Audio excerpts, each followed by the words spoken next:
Команда национального чемпионата профессионального мастерства среди лиц с ограниченными возможностями здоровья вернулась с победой. Сегодня их поздравил председатель правительства республики Таймураз Тускаев. На Обилимпиксе ребята завоевали 3 медали, 2 бронзы в основных компетенциях лазоплетение и электромонтаж. Получили Вадим Мицеев и Арсен Хабалов. Зарина Тараева стала лучшей в приготовлении остинских пирогов и привезла домой первое золото.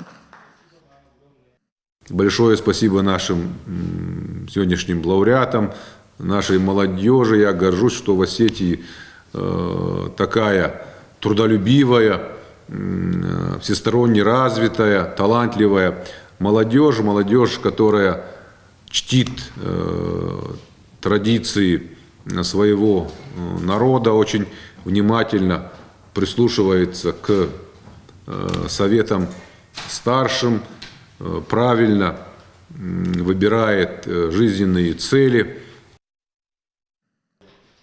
Премьер вручил им подарки и дипломы. Для победителей предусмотрели и денежное вознаграждение. Особое внимание уделили педагогам ребят. Они, несмотря на особенности своих учеников, помогали и были рядом. Теперь студентам предстоит дальше совершенствовать свои навыки и развиваться в профессии.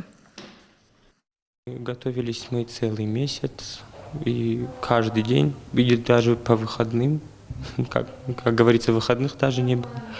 Ну, я думаю, этот труд показал свои плоды. Сплести лежанку для кошки.